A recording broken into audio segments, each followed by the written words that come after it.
and welcome to the Men's Journal Everyday Warrior podcast with your host, me, Mike Sarraille. I've got a great guest today, Paul Hedrick. I think it's safe to say now Austin royalty.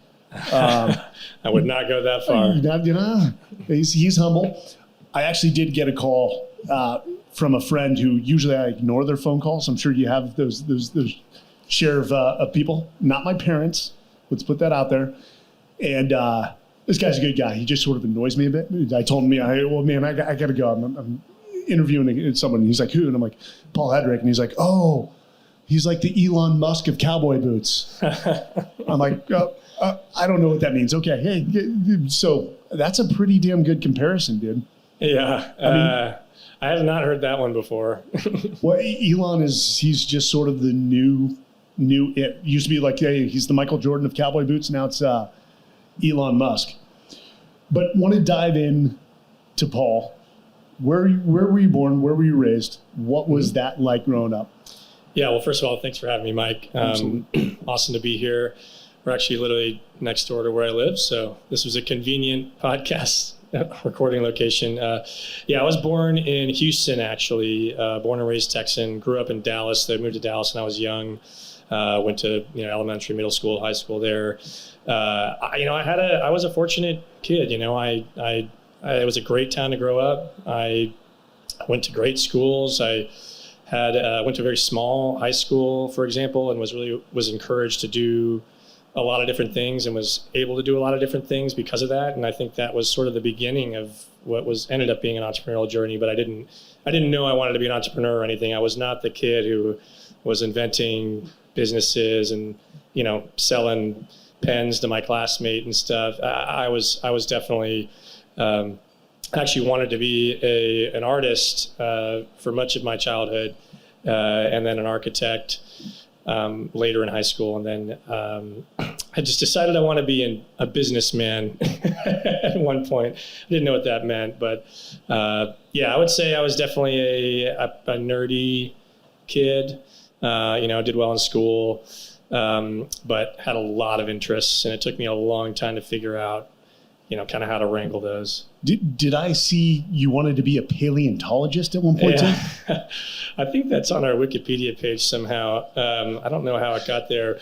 The answer is actually yes. When I was in fourth grade, I only know this because I confirmed this with my mom the other day. She found a picture or something of a project I made when I was in fourth grade that said I wanted to be a paleontologist. I really liked fossils and rocks and stuff when I was a kid. So like I said, I was a pretty dorky kid. So at least we found one area in your life where you failed miserably. Yeah. I mean, you failed to attain that goal. So you are human. That's good. What did your parents do? My dad was a consultant for many years.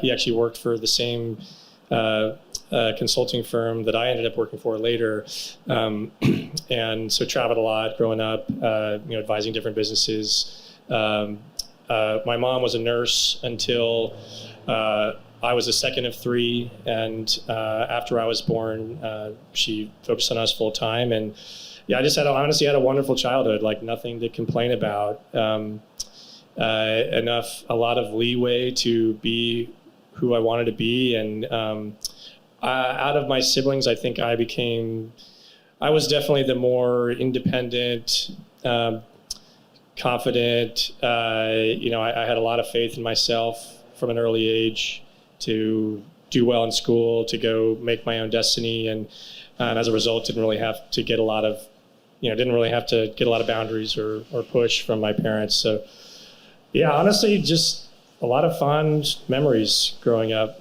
Had a lot of hardship to lean into later, if I'm being honest. I love how you say, I did well in school. Yeah, dude, you got into Harvard. Yeah. I think you did beyond. I was well waitlisted. I was waitlisted, but I got in off the wait list. Yeah, I'm sure they're not mentioning that now. No. When they brag about you. It's funny you say nerdy. Like, that is one of the best qualities you can have in high school. Like, all the guys that were super focused to some degree were highly successful. My son just built a computer. I don't know where he gets it. I didn't graduate with my senior class. No, that's Well, nerds are definitely cool now. I don't know if they were cool when I was growing up. I'm trying to remember. So overseas, I used to listen to, I'm blanking on it. It'll come to me. The guy became a electronic music star, and I was listening to his music overseas, like prepping for missions. And then I saw his real name, not putting two and two together because the name of the band is different. And the guy was in my high school class. Oh, wow. And I remember he was just, I don't want to say odd. He was a nice guy, not mainstream, didn't pick up a lot of attention, but God, it'll come to me. I'm blanking on that one. But so how many brothers and sisters? I have an older sister and a younger brother. So you were the middle child. Middle child. Ignored? It's funny. I see a lot of these, on Instagram. You see these memes making fun of and I don't. There was nothing particularly notable about it. My brother's definitely a youngest, but I don't even know if I could name what the quality of a middle kid is. My brother is the middle, and it's funny you say independent. You were always independent. He was by orders of magnitude more independent than my sister, who's the oldest, and myself, who's the maybe that's it. Youngest. Oh, you're the youngest. I got it. I very much got away with murder because I think my parents just didn't care by that point.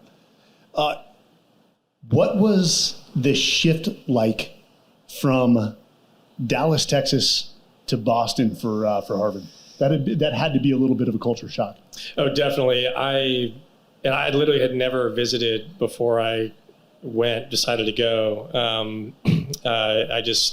I told my college counselor, I think at some point, like I had to pick which school I really would want to get in off the wait list. And it's like, well, I guess if I can get into Harvard, I'll go, just because it's Harvard.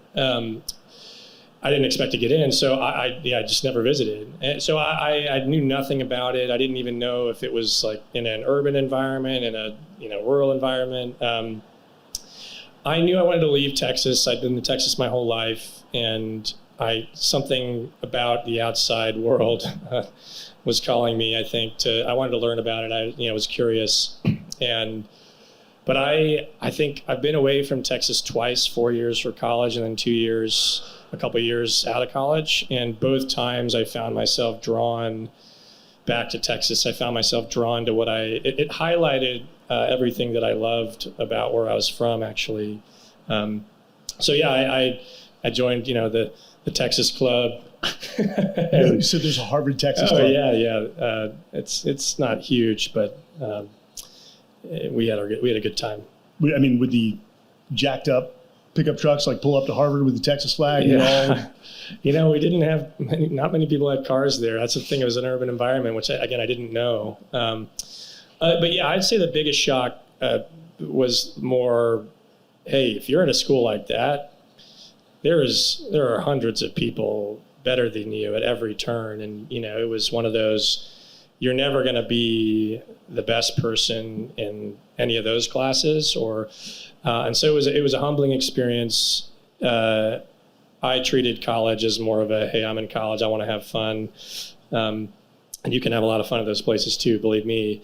But it wasn't until junior, senior year when I realized, okay, it's going to be really hard to stand out here. I got to start working on what's going to make Paul, after college. And it was harder there, I think, than it would have been at many other places. Would you describe it as cutthroat a little bit? I've heard that about the Harvard MBA program, that it's pretty cutthroat. I would definitely say if you were trying to be top of the, class, get high honors, if you're in pre-med, if you were in these pre-law, if you were trying to do things that required a really good GPA and whatnot, yeah, it was cutthroat. I went right down the fairway for economics, which literally 50% of the graduating class majors in, and figured it was going to be a little easier to stand out from the crowd in that major. So people asked me why I majored in economics. That was pretty much the reason. I realized I had the least requirements out of any other major, and I could take a lot of electives senior year. I took acting class senior year, which was really fun. I think I enjoyed my electives more than my core curriculum, if I'm being honest. What's the bare minimum was my name in high school. So I'm with you. Yeah. I've got to ask, how did you enjoy the winters in Boston? Because those are brutal. When you're 19 and your BAC is above legal driving limit for most of the time, you don't really care that much. I think, if I'm being, Did we leave a Brady fan? Patriots? No, Dallas. I'm a Cowboys fan still somehow. It's been a rough. That's rough. Long time. I'm a fair weather fan. I will jump ship. Since Tom Brady went to my rival high school, I just became a Patriots fan. Oh yeah. He is the GOAT. He is the GOAT. He is the GOAT. It's crazy. He came back out of retirement. I know. It's insane. Did you see the memes? It was like because he realized staying home with the kids would have been insane. Oh man, no. I feel bad. There was a guy who bought his final game ball for like $500,000. It's that, or he's just a marketing genius. Yeah. It was planned all along. Regardless, the GOAT's back. We should see a good season. So your senior year, you pretty much have zeroed in on, should I say, management consulting? The truth was at that stage, I had no idea what management consultants really did. Everyone was talking about this thing called iBanking. And I literally thought it was like iPod, like it was like technological somehow, but it just stood for investment banking. Had no idea what that job was either, but everyone in those environments is always just gunning for the names and gunning for the. Yeah. So I thought I wanted to do those things. I ended up getting a job, the job that I could get really, which was options trading. And I was an options trader in Chicago briefly, which was a killer job. And I, for a couple of years afterward, thought about whether I made the right move leaving it. And it wasn't until after college that I realized, like, hey, I need to really focus and double down on my career, and I need to focus on what was going to open up the most doors. And so I after every day when I came home from work, first 6 months out of college, I studied for case studies, basically, for management consulting interviews. And I just told myself, I set a goal. I'm like, I'm going to get a job at the best consulting firm in the world, and I'm going to do whatever it takes to get there. And then, but it was after college because candidly, my grades were not good enough to get the job in college. I got rejected twice. And a series of, not my first rejection and not my last, that led me to where I am now. What type of hours were you working with the options trader? Honestly, that was kind of nice. It was like 30, 40 hours a week. So I had plenty of time after work to study. You're for other kidding. Things. Because you hear just the horror market hours. It was like a mental math job. It was basically, it was all mental math. It was a firm that specialized in trading equity index options, is what they were called, and you just tried to get in and out of positions all day. What were your most valuable lessons learned from that position? I mean, did you have great mentors? What did you take away and then segue into management consulting from there? Honestly, the biggest thing I learned was that it was more about myself. I wanted to have a wider breadth of exposure. My 20s were a time that I needed to spend investing in myself and my career. And that did not mean going for the job that paid the most, nor the highest pedigree for that matter. It meant trying to spend my time learning and accelerating who I was in the business world, at least, as fast as I could. And that job was more of probably the fastest way to make a lot of money by 30, not so much the best way to expand my mind. So was it management consulting because they touch so many industries that drew you in? Yeah, by this point I had figured out what a management consultant does and realized that it was a pretty cool job. You were basically hired to jump into a different business every 1 to 3 months, essentially, immediately get accredited to be an expert. And by accredited, I mean you just tell the client you're an expert, and you better figure out how to seem like one and really learn on your feet. And I couldn't think of anything better than being forced to learn on my feet and being around really world-class people. And that's what I realized later was probably the best. I mean, the best part of the experience was every one of my colleagues. It was similar to being in an Ivy League school, where everyone around you was good enough to get a job there. And some ways I felt like an imposter, but I knew I could do it. And that's where the confidence started building, I think, that I needed a few years later, and that I started to see how these businesses were operating. And it's all normal people, you know, it's normal people going to the office every day, and everyone gets a job, you know, almost everyone gets a job. And, you know, consulting for these really big corporations, you see a lot of people kind of there to show up and punch your ticket, and that's okay. And they're an individual contributor maybe, and they want that to work to play a certain part in their life. And then you see other people who have risen up, and you get to see this diversity of how people are approaching their careers, which I'd never seen before, and it was a lot more tangible. And so, yeah, that was the main draw for me. Management consulting is so interesting to me. It's almost like you look at these companies and you ask yourself, why would they need consultants to come in and solve the problems for them? But they're looking at the problems from 6 inches away, where you have the luxury of coming in looking at it from feet away, because they're so engrossed in the day-to-day. They just don't have the time to take that step back and look. And consultants end up developing pattern recognition and at the highest level, and they've seen what great looks like, and many times it takes. Now, so we just hired a consulting firm. I never would have thought we would get to that point, but we just, 10 years after I left the industry, we just hired a kind of a blue chip consulting firm, if you will, to help us work through some things, and it was extremely helpful. And I'd say, yeah, it's because they were bringing, pattern recognition and expertise to bear in a high octane short-term period. And sometimes a business needs that to see what they really have ahead of them. It's funny you mentioned pattern recognition. Sometimes some things just cannot replace experience. It's iterations. You just have to give it time, and so many iterations under your belt before those patterns pick up. I'd be interested, what in your opinion, beyond the knowledge, makes a great management consultant? Is it the ability to build relationships with the people you're working with within the companies? I mean, what makes a great management consultant stand out? Yeah, I think there are different types of great, for sure. There were the senior partners that you knew that were, just great at what you said, relationships, and they were gonna find the way to get in the ear of the CEO and be a trusted partner, and then always have business coming in. And those firms don't like to think about themselves as sales organizations. They don't. At where I work, they didn't even use the word sales. It was a bad word.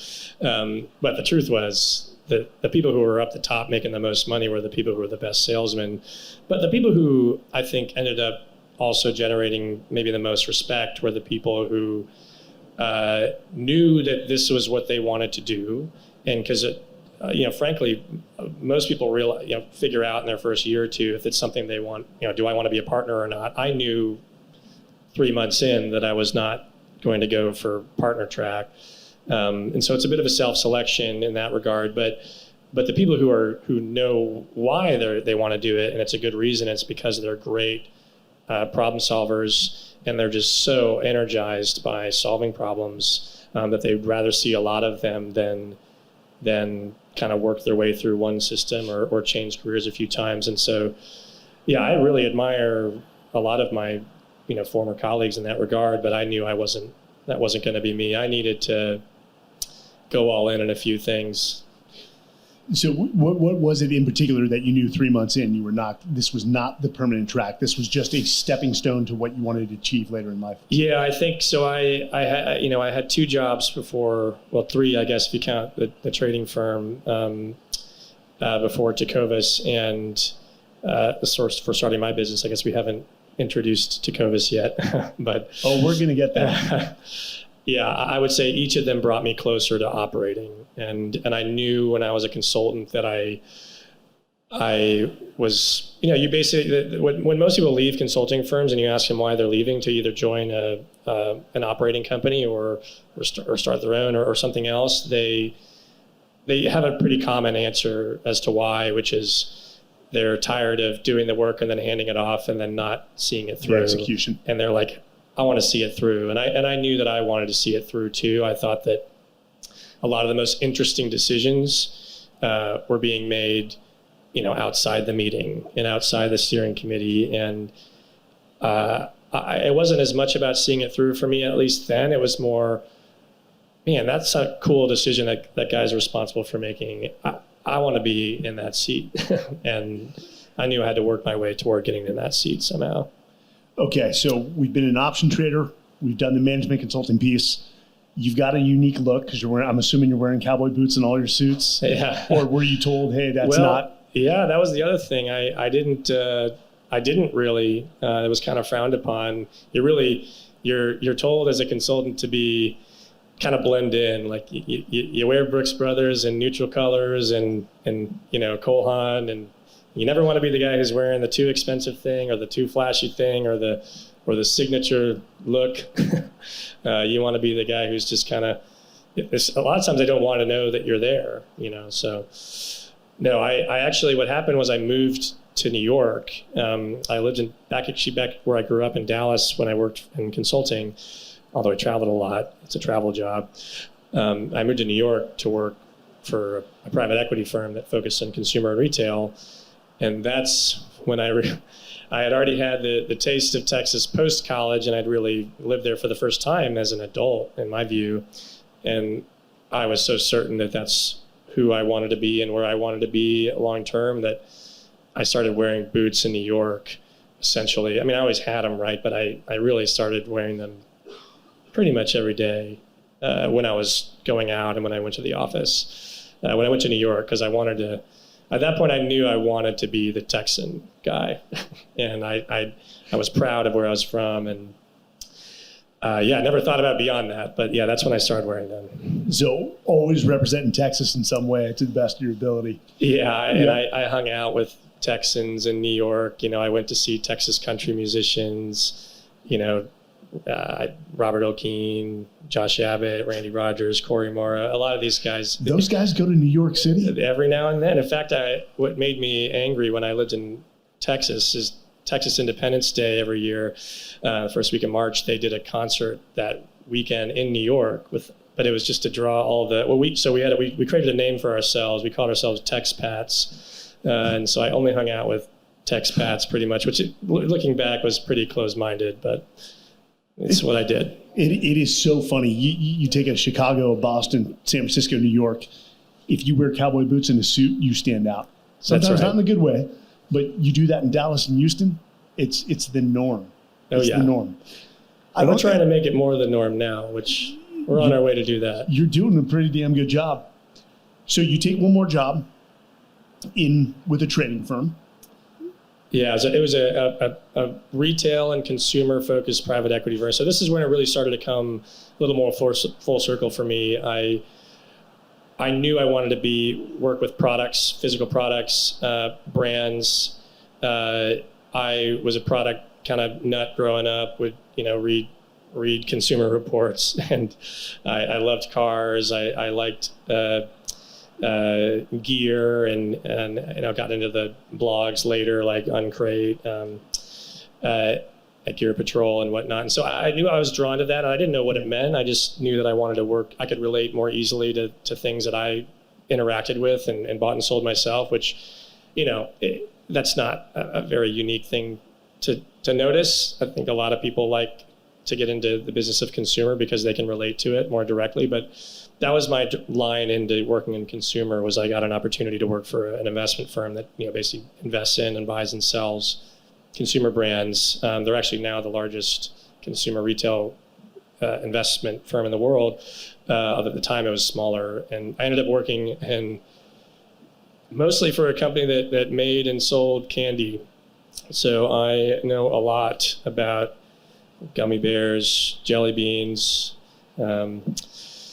candy corn. They were all the essentials to a good diet. Not chocolate, yeah. So before we get to the mid-roll, what we call the hard questions, when did the idea hit? Was it gradual, or did all of a sudden it hit hard like a bunch of bricks? A little bit of both. I had done almost getting close to my 2-year stint, which there was sort of the standard length of time to work in my role, although I had the option to stay longer. I had applied to business school. I actually got rejected from the only two schools that I applied to. And that was literally the reason that got my juices kind of flowing as to needing to figure out like, what the hell do I do next? And I remember getting drinks with a colleague, and he said, hey, we meet a bunch of these CEOs who run consumer businesses. Like, how hard could it be? Which, at the time, luckily I was a little under the influence, and so I didn't quite grasp how naive of a statement that was. And it was a first spark, at least in my mind, that maybe I could think a little bit more about starting something. And then basically the wheels started really turning, and I looked down at my feet literally like the next week, and it got me thinking about, well, what do I like in my life? What do I buy in my life? I should probably do something in consumer and products, because that's where I have the most expertise, and I could theoretically have a bit of a head start compared to a lot of other industries. And I just remember I had this pair of ostrich boots on, and I'm like, man, this experience of buying them was so, in many ways, unmemorable. I couldn't even really name the brand. It was one of the retailer's private label brands, as it turned out, but I didn't even register that. The experience was not a great one. I had to go home to Dallas to even buy them, and I was at a brand building firm. Like we knew the power of brand. We knew that brand is all about connecting a consumer and a customer with a feeling and a story and a physical product in many times. And nothing in this category, as I viewed it, was doing that for me. And then every single time I looked into it, the more I realized, like, oh, I could do this one thing better. We could have great customer service. I could make him good looking. I could make him better price, because we could do this different business model, because no one is selling direct to consumer. And so it was one of those things where it was a bit of a slippery slope. But the idea became very obvious to me over time. And we're going to get into this after the break, because this was months, though, not days. Just the fact, even if it was a year to come up with the idea, to go into what I describe as a legacy industry and try to disrupt it. What's even more insane to me, and I've written a book on talent acquisition and assessing character, is that 2 MBA programs rejected you into their programs. I bet they are licking their chops to this day, saying, who the hell's in charge of our selection process? That's insane. I think they're okay. It was Harvard and Stanford. They're the most exclusive business schools. Well, we can say Stanford and Harvard just don't come to Texas. We do things here a little differently. I'm glad they did. So before we get to the mid-roll break, the hard questions. What is the biggest regret of your life? And I don't accept I have no regrets as an answer. Yeah. Well, I mean, the truth is I try not to think too much about, I will preface by saying I try not to think too much about regrets, because I think it's more productive to be grateful than regretful.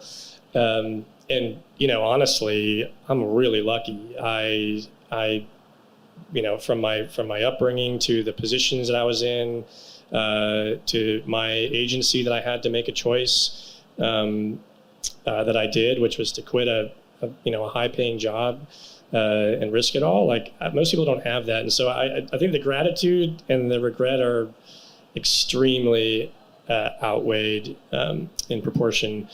But to be reflective about it, I think it would be I interpreted being independent, being an entrepreneur as being headstrong and being kind of in my own universe. And I didn't ask for, if I were talking to myself, even a year ago, if not 7 years ago, I would say, talk to more people, get help, ask for more help. You don't just, you're going to have to figure out enough on your own, like share the load a little bit, distribute leadership, call for experts, create a network, talk to therapists. I didn't start talking to a therapist until this year, and I wish I had done that earlier. So I think every part of my life would be better if I had just had a little bit more of a help and networking oriented mindset early. I hated networking, so I just avoided. Yeah. And when I was trying to figure out how to start the company, I didn't hire a sourcing agent or anything. I just kind of blunt forced it, which many times was the right call, but most of the time there's nothing wrong with asking for help. So before we get to the last question, I've got to ask you, based off that response, and this is one of my weaknesses, do you consider, I don't want to say so much as a weakness, I would say it for myself, but is it hard for you to ask for help? Or a younger Paul, was it harder to ask for help? Yes, I've gotten a lot better at it, I think, because I've realized that self-reflection and being vulnerable with your team is a big way to move the ball along. And like, life is short. Like, don't hide stuff. Get ahead of it. But that has not been a natural instinct of mine by any means. That has been a learned and always improving, I'd say. A lot of room for improvement still, skill. I don't care if you're 34 or 74. There's always room for improvement. Last question before the mid-roll break. Hardest decision you've ever had to make? Yeah, there's been a lot. We've had to. There's these moments in your journey as an executive, as a CEO, as a founder, that every time feels like, oh, that was the hardest thing I've ever done. I know it's not the question. I think the hardest, as far as hardest decision, honestly, just in terms of gravity, like, it's the easy one. It was fully committing to one idea. And it should have been hard, and it was appropriately hard. That I think even I underestimated how much effort it would take. And I knew it was going to take a lot, and I was afraid of committing a big chunk of my life to one thing. Wake up 5, 10, 15 years later, and maybe the worst thing that could have happened maybe was not a quick failure or a quick success, but something in between. And that really prevented me from going all in on one thing until I absolutely had to. I mean, the decision to start a company was not hard for me because of a myriad of factors. I was 26. I was lucky to have paid off. I didn't have any debts. I had a fortunate upbringing. I had a lot of agency. I had a great job, and I could risk it all. That wasn't the hard part. It was committing to one thing. And so I wasn't until I moved to Austin. I was still actually working on a couple ideas, and it wasn't until I had a rule for myself. As soon as I had to write a $10,000 check for something, I needed to just bet on it. And I mean, shoot, I made the decision to start the company 8 years ago, and we're still in the thick of it. I mean, it's going to take a long time. So, it was hard, but it should have been hard. Brother, if you consider this a long time, with the fact that you founded Tecovas in 2015 to where you guys are now, I have no doubt you were working the longest hours of your life, but rarely do you see a company this successful so quickly that has built such a strong brand for which an established culture is behind it. That's impressive. But we're going to take our mid-roll break, and we will be right back. And we are back with the Men's Journal Everyday Warrior podcast with Paul Hedrick, founder and CEO of Tecovas. So we left off, you are 26, making a damn good career on a trajectory, and you say, to hell with it, I'm going to start a boot company. Now, I've got to ask, it was either your parents or friends that you brought this idea to, and they're like, oh, Paul, that's cute, but why would you give up your career to risk it all? Or it may have been, Paul, you're just damn crazy. Let this go. Yeah. The truth is I didn't get a ton of pushback from my parents. Most people, I think, understood that this was something that could scale quickly or fail quickly, and that, it'd be a big financial risk in some ways, but I would probably be better off whether it succeeded or failed. Now, my college roommates, who were all from Boston and New York area, they did not understand. They said, you're quitting your job in private equity to start a cowboy boot store, and I said that's not exactly how I would describe it, but essentially yes. And so I would say, but the only people that really kind of scared me off or gave me pause were the people who I did end up talking to some people who had been in the footwear industry, and honestly, those guys were not encouraging.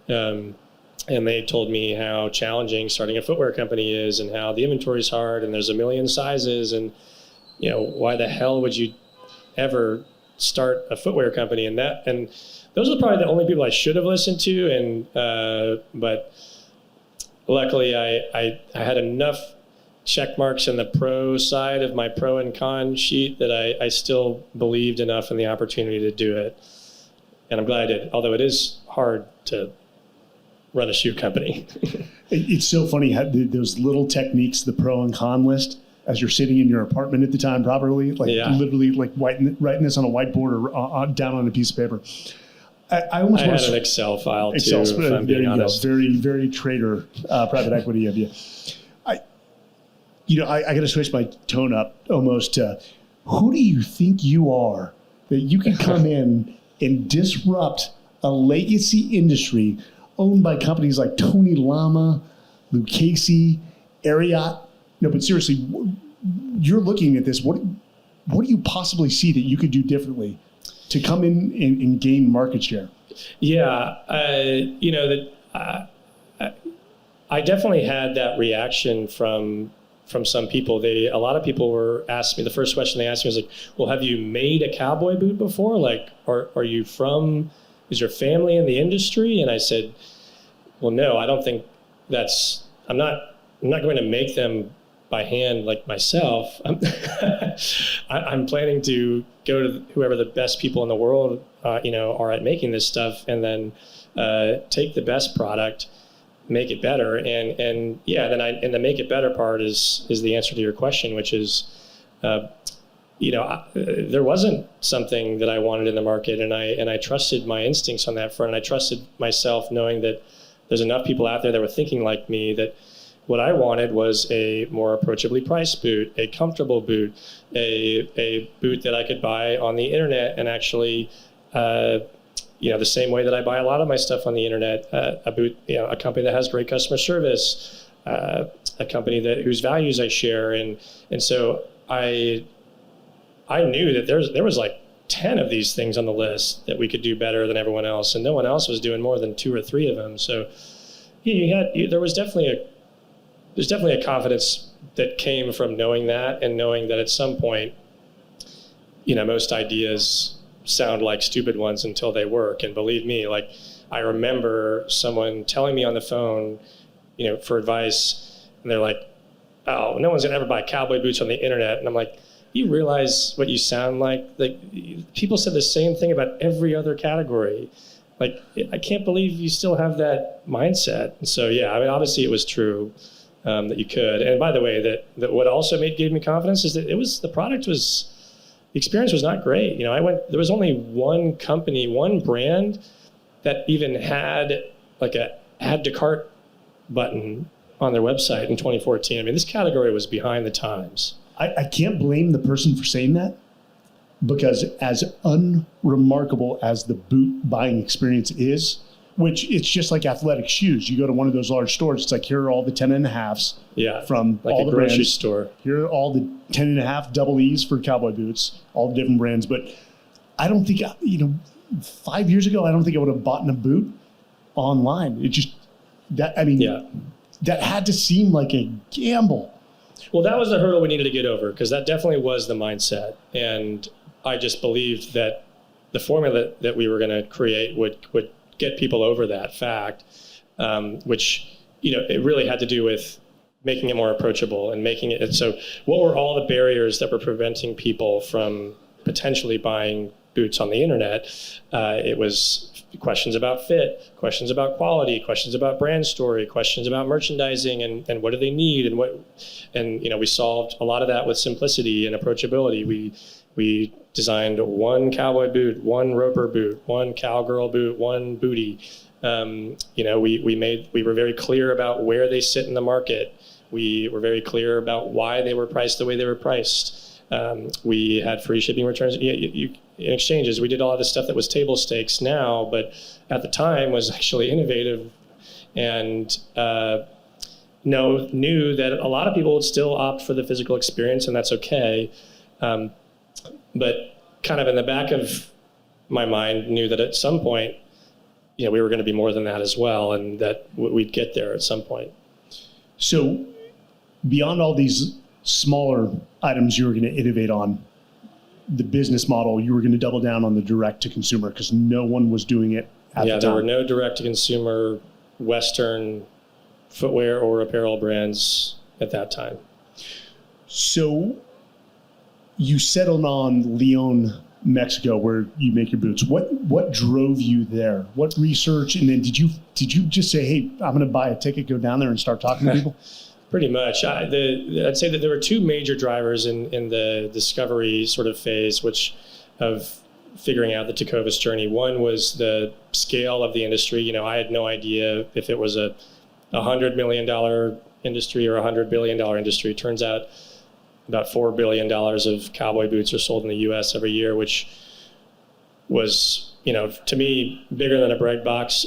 Definitely bigger than I thought. And the second thing was, if I hadn't found that out, I probably wouldn't have gotten to the next step. And the second thing I found out was that pretty much all of the greatest handcrafted brands had started making boots in this one town in Mexico in the late 80s, early 90s, and transitioned most U.S. production down there, in part because this town had been, for really since before World War II, had been making shoes and great what's called welted, Goodyear welted and Blake welted leather shoes for that long, and had developed a bit of a cottage industry down there. And so it's like, okay, great. I know what the market's like. I know where to make it.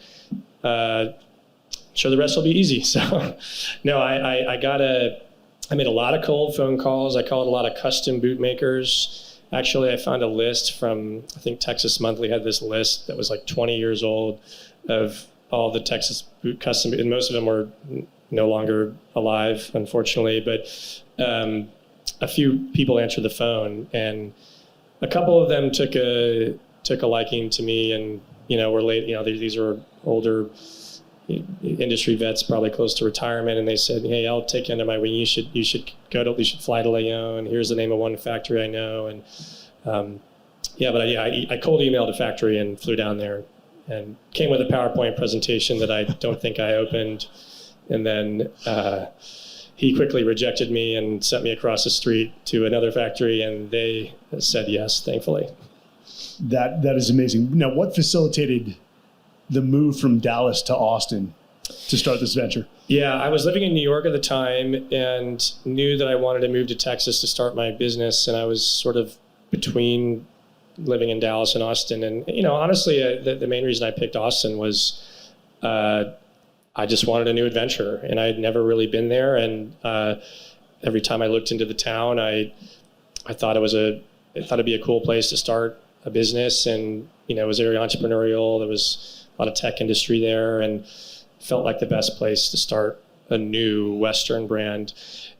Now, what I didn't realize was that not having any retail or apparel companies here was actually going to make it extremely challenging to start a business in a town without a lot of industry talent already there. But we're figuring that out now. But it's a great town. I love it, and I actually thought I was late to the game in Austin in 2014. Turns out I was wrong about that.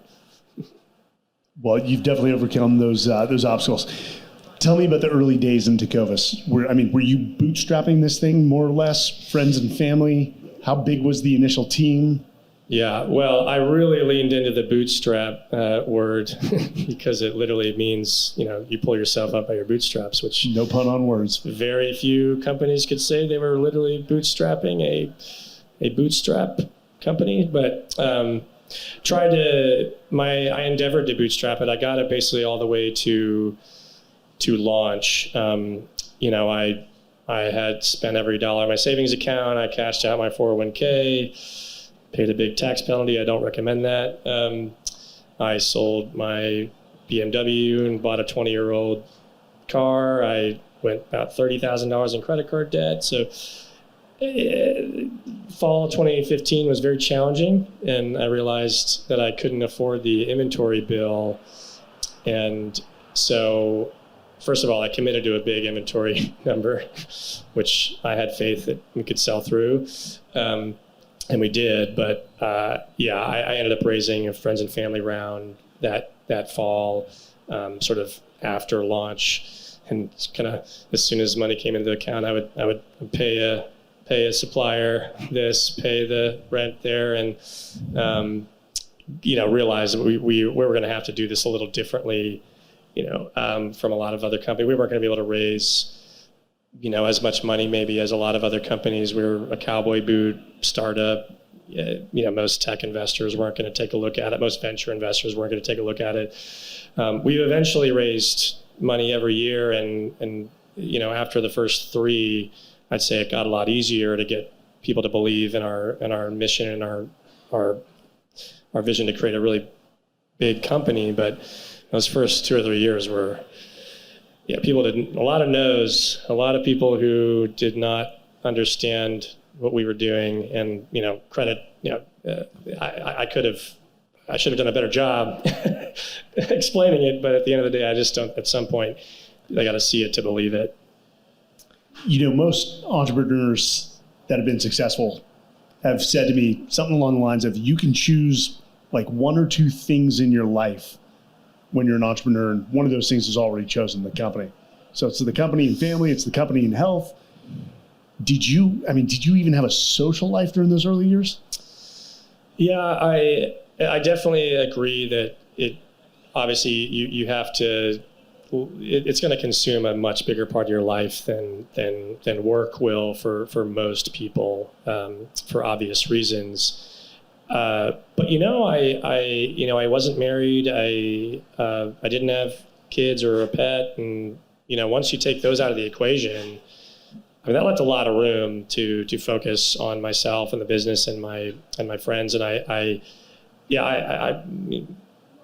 really believed in having balance early. And even though a big part of my life was going to be Tecovas, I didn't want to be a hermit, and I'd seen people do that, and I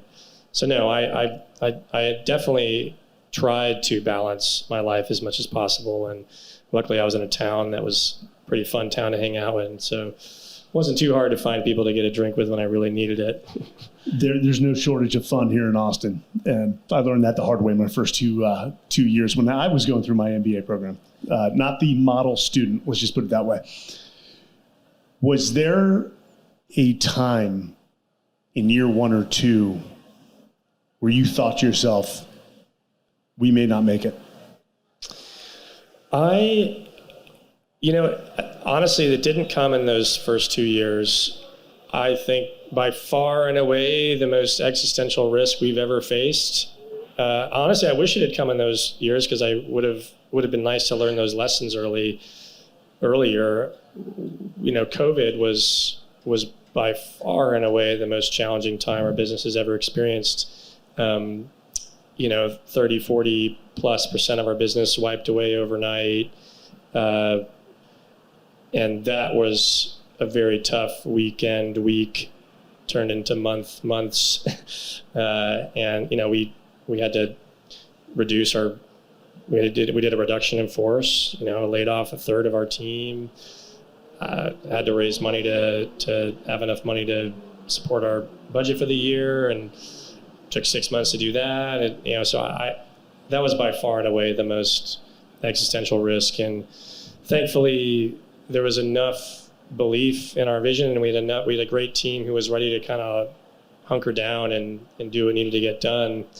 But yeah, my sanity was not tested as much in the first couple of years. I think because I was powered by a lot of naivety, honestly, in the first couple of years. The truth is, if most people had looked at our balance sheet and when we needed to raise money next and what results we needed to hit to go do those things, they would have been nervous. I should have been nervous. But I had a bit of a blind faith in the business and the ability that, I know this. We make a great thing. I know if just more people could see it and experience it, it's going to keep growing. And so, every year we were able to set a big goal and blow through it, and set another big goal and blow through it. And I think because of that, we were able to, build enough scale to withstand a very challenging time later. Before we get to what I think sets Tecovas apart, and I want to dive into where you drove that, one of the things about successful CEOs is, and this is my observation, where a lot of people will describe them as hard-headed, and they don't necessarily use that in a great context. It's you see the field for what it is, or you have a vision, and you just refuse to accept no for an answer. And you sort of alluded to that you were hard-headed earlier on. Do you see that as both a strength and a weakness, or just a strength? Definitely both. I think it's a weakness at some points. I would say it's increasingly a weakness when the company and relationships, for that matter, need an evolution in thinking. When it's the critical time when your belief is driving a lot of the value in the business, then complete strength. And we wouldn't be here where we are today, I think, if I didn't have some of that stubbornness and that vision for where we were going. Candidly, we're now at a point where I think we benefit less from that than we did before. And, a lot more, the running the business today is more about aligning people around the vision, getting other people to buy into it, figuring out how to scale it operationally, and what I like to call hand-to-hand combat, and a lot less let me brute force it, and a lot more how do we get a team and hundreds of people out there to execute on a vision, which is a very different skill set than being hard-headed. I love the war analogy, and there are so many parallels between war and business. It's not even funny. This is why, I say business is war by nonviolent means, but let's be honest, sometimes it gets a little violent. Yeah, hopefully nonviolent. Not violent. So, COVID impacted almost everyone to some degree, whether you're the leader of an organization, CEO, or just, parent of a single parent, or even sitting in your apartment alone. What was the greatest leadership lesson you learned from COVID for our listeners? It's a good question. I think that was the time that it became so obvious that I needed to hug the people around, talk more often, focus on how people were feeling, really get in touch with uniting around the cultural part of what we were doing. And the truth is, for me, that it took a bit of a crisis for me to realize how important that was, when you shouldn't just be doing that in a crisis. That should be the day-to-day operating model of any business and any leadership team that's high functioning.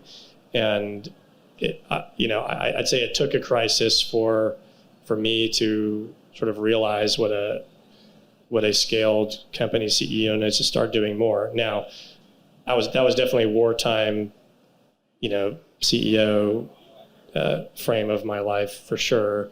It was a lot of, hey, we got to be really disciplined in these areas. We have to make a few bets that we know we're going to have to drive a lot of faith behind, and it's going to be a very simple plan to get out of this. But the people side, we had, and is also working through the virtual side of things too, which is now going to be the operating model of a lot of businesses, for better for worse. Is going to be more hybrid, and I think it forced people to. I think a lot of people just went to the office and paid lip service to what it meant to work at a company and a business, and it's still a hand-to-hand combat. It's still one-on-one. It's still cultural. It's still part of a team, and I think COVID for us was good in that regard, and that it forced us to get closer. But it shouldn't have been the only reason we did that. Adversity can really bring people together, especially teams. It's funny you mentioned culture, because I want to get into that. You see so many brands, and every company has a soul, though it's to some degree. You see so many products out there that still do well, but they're not soulful. Mm-hmm. You built something with Tecovas, and this is not only from looking at what you got online, the message, your social media, but actually being in your HQ, because I built a relationship with you guys, because you basically sent me to Mount Everest. Thanks for that on your dime. Awesome. It was a great trip. That's great. I mean, you guys have, is it safe to say you guys have democratized Western wear in a sense? Yeah, I like that phrase. I actually used it a lot in the first couple of years when I was describing the opportunity. I'd say that was a big part of it. I'd say that we actually, our vision now, our mission is to free the spirit of the American West that exists within everyone. And I think you mentioned soulful. We're kind of blessed with where we work today, what we're working in, what we work with, what we make for people. It's a piece of American heritage. It has a story, and it was something that drew myself to it very early on. Was when I was thinking about the different categories that you could start a business in, and I thought about others for sure. This was the first idea and the one I couldn't get away from, if you will. But people, if you're wearing a pair of cowboy boots, you're ready to get asked about them, and you're going to get asked about them, and you're going to get complimented on them, and they almost all have a story, and that's really. When your main thing has a story, then it's easier to be soulful, I guess, to use your words. But we also, it's really cool to now have work with people who sometimes see that vision better than I could even, and sometimes I would get in my head, and I had to be both the numbers guy and the COO and the CEO and the designer, and I think a lot of times I was so focused on just setting a goal for the next year, and making sure all the pieces in place were getting there. And sometimes I lost track of hey, what could this really be 5 years from now, 25 years from now? And couldn't this keep going? Like, what's to say that it couldn't just convince a lot more people? It's not just about giving someone a better option who was already going to buy a cowboy boot. It was about actually representing something cultural about our country and representing the best of what the American spirit can represent. And I think, honestly, that sounded cheesy to me at first. And it wasn't until pretty recently when I realized, hey, by the way, we have to have something like that for this to keep for us to keep going. But the good news is it's there, and it's authentic, and it's real. And if a cowboy, the spirit of the cowboy, I think the big thing we're trying to do to get back to the democratized Western, I think there's a lot of people out there who think, I can't rock cowboy boots, or I'm not a cowboy, or I'm not from Texas. Why would I buy it? I live in New York. That's why I can't do it. And those are the people that we gotta figure out that screw that's different in their brain, and we have to figure out how to tell them why that's not true, because really all the American West represents it's the frontier. It's making a choice. It's believing in yourself. It's being genuine. It's being authentic. It's being confident. It's being welcoming. It's being all these things that, we've sort of innately tried to do from the beginning, but we've never really sharpened our approach and our language around it. But yeah. It's funny, you go overseas, even in Iraq and Afghanistan, every deployment, somebody would come up, one of the foreigners or local nationals to say, are you an American cowboy? I mean, it's synonymous with American. We are seen as cowboys to the world. And you brought that into reality. I mean, this is coming from a kid who's born in the Bay Area of California, and you can rarely see me without a pair of boots. And a pearl snap shirt. So the mustache, we had to get there. I'm not going to let you go before we end here. Because, in the SEAL teams, when we couldn't grow beards, we'd have mustache contests. And you would have won one of those contests. Man. But rarely did the guys ever keep the mustache. You've had this mustache for how many years now? Almost 5. Is it here to stay? It's hard to answer that question. I can't. It's harder than the other questions you're asking. Well, let me ask you this. It's here indefinitely. I'll say that much. Okay. Did it affect your dating life at first? Because I'm sure you had to come up with a whole new repertoire of opening lines. Ask my girlfriend. She's here. No, I grew it for Halloween one year, actually I dressed as Freddie Mercury for Halloween, which was an interesting costume, but I had fun. And then November rolled around, and then, was able to go on dates with people who somehow didn't hate it and just kept it. And then at one point I realized that the majority of our team had never seen me without one. And at that point I was like, well, I got to just keep it then. So. Well, I know some of your teams in the audience. Has there ever been wagers on the team hitting some number or accomplishing something where you would shave the mustache? I hope we do not do that, because I don't want my mustache determined, the fate of my mustache determined by our results. There has been a few wagers in our past, one of which resulted in a Tecovas tattoo on my arm. But I've realized it's not very productive for me to bet on or against the business, because I'll bet against it to hedge my odds, and then I'll lose, and I'll bet on it, and won't be hedged. So I'll just get tattoos when I want them, and I'll shave my mustache when I want to. But I do like a good bet. Who doesn't? Before we get to our final questions, in the morning when you put that pair of boots on, what does that mean to you? What's that initial feeling? Well, for me at this point, having worn them, literally every day for 7-8 years, and obviously a lot before that, it's familiarity, it's comfort, it's whatever, the confidence to get through the day. It just sounds a little cheesy, but it's a choice I'm making that I feels more. It feels like I have more agency in that choice than a lot of other things. A pair of blue jeans, kind of wear the same pair. I'm not just wearing a pair of shoes because it's comfortable or it's easy. I think when it puts a little more interest behind the choice. It puts a little more intention behind what you're wearing. And I think one thing we've talked about internally when it comes to our brand and how we want people to feel, because really that's ultimately what we're selling, is we're selling a feeling.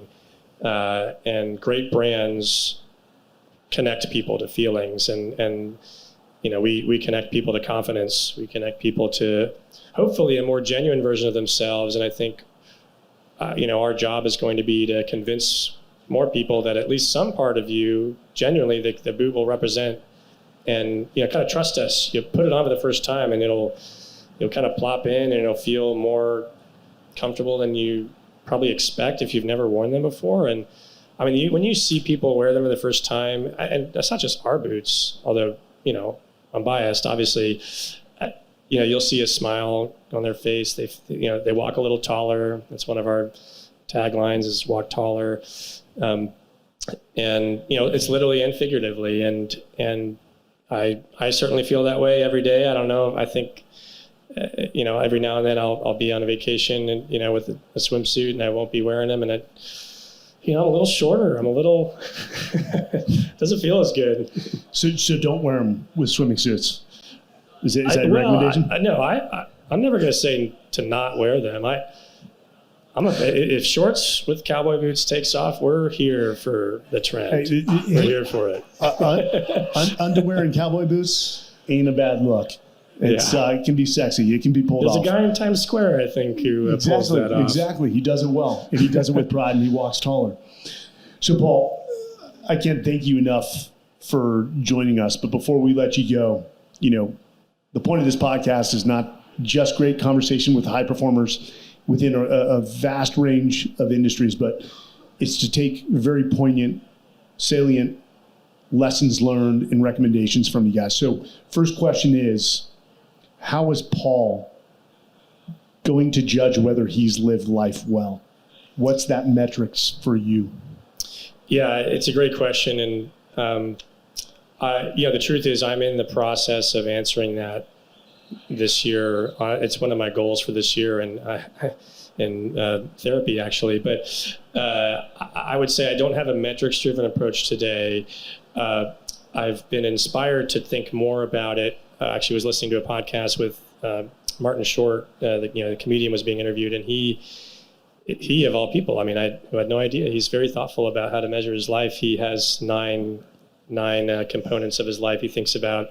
It's like self and health and wealth and career and family and he rates 1 out of 10. I don't know if it's once a month or once a week or what, but I'm very much looking forward to being more thoughtful about that. I think mine will be a little different than his. I think mine is going to be more about balance, to be sure, but also impact on others. And so I think the way I've thought about it to date, which is, could use a lot of improvement, is, first, myself. Like, I've got to be in a good spot. I got to be healthy. If I'm not working out every day, every morning, I've got a little Peloton and, weightlifting routine. If I don't get that in the morning, I'm not going to feel good. And I know that about myself. If I'm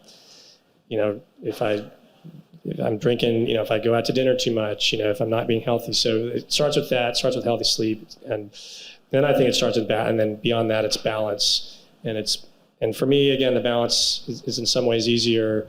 I've got a great team, still no kids, not married yet. But so there's different pressures in my life, but really the thing that I think I'm going to think more about and that I want to add to that list that maybe not be as apparent in some of the other things I've seen is impact.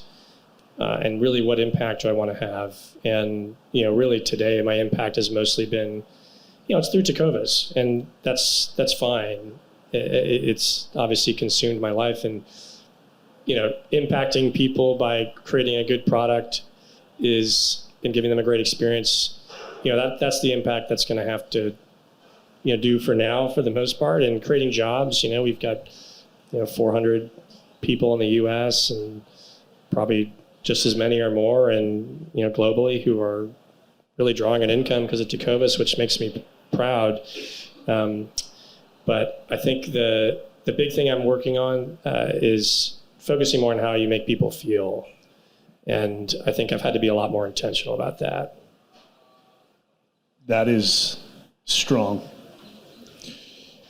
What are those 1 to 3 tenets, those principles, those non-negotiables by which you live your life, or at least try to stick to as best as possible? Yeah, also a great question. I think it's emblematic in some of our, it's infused in kind of our values and as an org. I think in some ways, I think striving to do the right thing is our number one in value internally. And, in some ways it's cheesy. It's like, well, of course, every company wants to do the right thing. Why would a company not have that as a value? But I do think, to me, I view it more as a as a call to not necessarily do the easy thing, but to do the right thing. And I think, in work, it means having a growth mindset, and I think that flows into me. If I'm not growing, if you're not growing, you're not living, and growing means different things to different people, and it means different things. It'll mean different things to me in my life at different points in my life. I'm having to grow in very different ways than I've had to grow in before. And then, honestly, I'd say the third is this is new. I think there's do the right thing. It's growth mindset. It's being centered. And what are your personal non-negotiables? And I have mine, and mentioned a couple of them. And I think it's similar again to what I just said, which is something I've had to work on, which is you're having an effect on people, all the time, every day. And my biggest to-do list on my non-negotiables is to be a lot more thoughtful about how did people feel, not just, I've thought a lot about over the years with how people feel when they put on a pair of boots, and how they feel when they go on the website, and how they feel when they walk into one of our stores, and how are they greeted. And I'm now, that stuff is on a good track, to be honest. Like, it doesn't really need a lot of my input to figure out how to make that many people feel good in those ways. So I'm a lot more focused on figuring out what that next thing is, which is tied into the growth mindset. Well, when you figure that out, let us know and we'll bring you back on the podcast. Right. Give me a call. Well, no, between how you measure your life, trying to figure that out right now, from being more intentional, impactful, balance, how other people feel. I think, especially in the wake of COVID, we're all struggling with those questions, and those are excellent answers. And I'm going to say, strive to do the right thing. That's not cheesy at all. It almost is a tagline that every company puts up on the wall. And there's a famous company in Houston that had integrity, communication, service, and excellence on the wall, and fell far short of the integrity. I know that's the Enrods of the world. If they feel like they have to put that up, but the difference between those that actually mean it and follow through on it is far and few between. And I know that you guys mean it, and you're living it, and it's apparent in the brand. I appreciate that. Where is the best place for our listeners to go find your organization and make that first order of boots? Well, we are ready for them. Best place is to go to our website, tecovas.com, Tecovas. We do have 20 retail stores. If you live near one of our stores, I highly recommend going in. There's complimentary beverages, boot shines, friendly faces, comfortable couches, and you don't even have to buy anything to go. You can just go if you want. So I think we're in 11 states, so increasingly probable that you live a short drive from one. And we recently visited your store doing a men's journal guide to Austin, and that is one hell of a customer experience. I mean, you guys have defined, you've made it remarkable. I love it. I'm glad you felt that way. Well, Paul, thank you very much for joining us, and for all of you, this is the Men's Journal Everyday Warrior podcast, and we will be back.